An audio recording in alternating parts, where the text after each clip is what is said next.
Hello there. This one is called Power Places.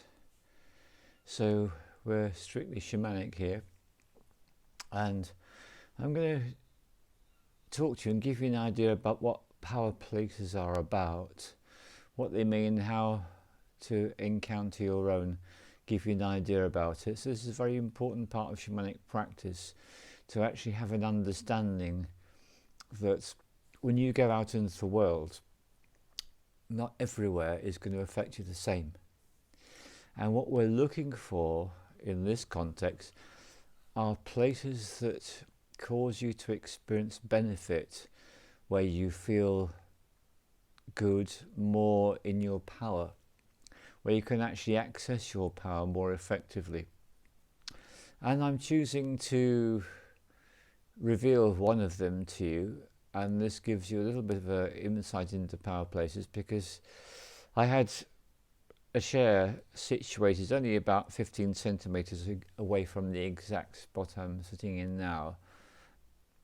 I had no power whatsoever, but sitting on the sheep fleece as I am, surrounded by the plants as I am, in this location with the light of the salt lamp, everything else, this is a place I can come to time after time. So here's the first thing about power places. Sometimes a power place, you will find it has a permanent benefit for you. Other power places, it's not about that. It's about the fact that you're out and about and you're becoming sensitive, you're tuning in, you're slowing down, you're becoming more aware. And all of a sudden you get this sense about, well, if I just go a little bit this way, or it might be, well, look at that. Why don't I just see how this place feels? So it could literally be on a path, it could be off to one side.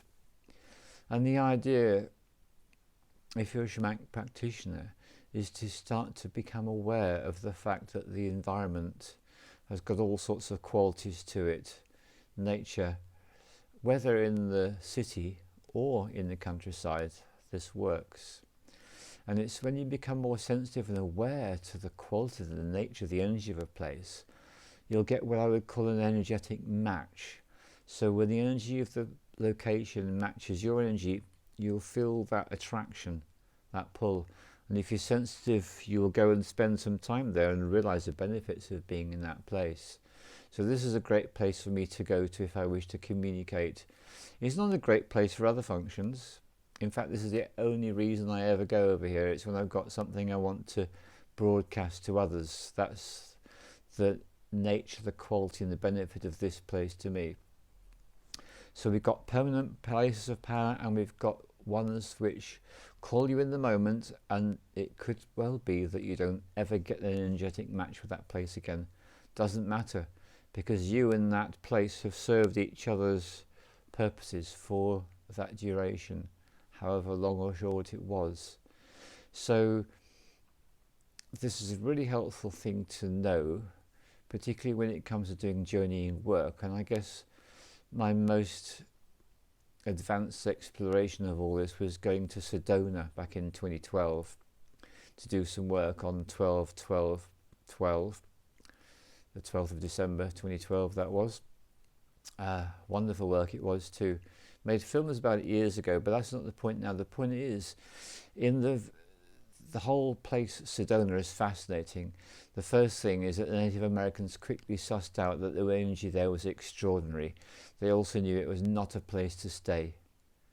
A lot of white people don't seem to realize that because they're living there, but it's energetically, it is not good to spend a long time there. And it probably works rather the way glastonbury does. Glastonbury has a pulling power, almost like a vortex quality, and it will draws people in, and when Glastonbury's had enough of them, or they've had enough of Glastonbury, it spits them right out again. So that's another curious and interesting thing about places of power. Not necessarily appropriate or suitable to be there all the time.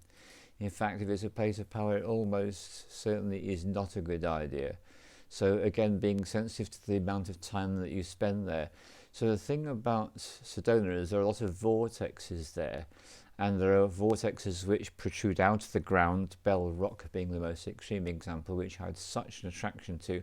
A number of other vortexes which come out upwards, which didn't do anything for me at all. The only one that was projecting out of the earth was Bell Rock. My goodness me, absolutely. And that's where I did my prime piece of work, 4 o'clock in the morning, out in the starlight, making my way with very little other light. Beautiful experience. And then the other place that they have there are vortexes which are going into the earth, and as you would expect for shamanic journeying to the lower world, it can be a great experience to go into a valley. That's certainly what I found in that part of the world, just as much as when I was up Bell Rock at 4 in the morning on 12-12-12. It's because I had some work to do with connecting grounding energies from the cosmos into the planet to help prepare the way for all the things that have been going on ever since.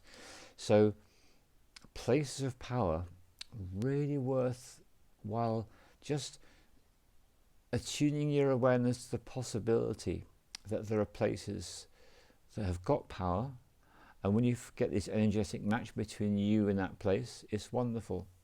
So that's the other thing. There are certain places, Stonehenge must be an example, I suppose, that attract a lot of people.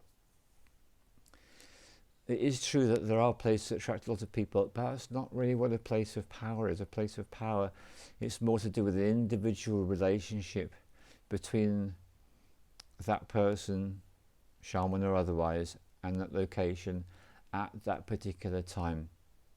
So it's time and space and energetic affinity that make a place of power the wonderful and magical space it is. So thank you very much for this little exploration, and my suggestion to you is to simply go out and even go around in your home and to notice something that dogs do. I was particularly invited to speak about this when I was outside my little walk to one of my places of power to do the healing for the earth work, which I do every evening ever since the just before the lockdown began. Been doing it.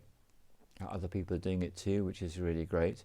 And as if you watch a dog, when a dog arrives somewhere, maybe it's basket or just some location, and watch what the dog does, because the dog does not go straight to place and plonks itself down. That's rare. What the dog does, it meanders around, finds a space, and then it moves in what I can only describe as a vortex pattern until it finds exactly the right orientation, and then it drops down. I've noticed about dogs for a very long time, and they're giving a little clue about the true nature of travel outside of this earth, because travelling in straight lines is not the way journeying is done when we leave behind the earth realms. Journeying is very much through the vortex, which is all to do with this movement, which when it accelerates can then lead to that, and then coming out the other side.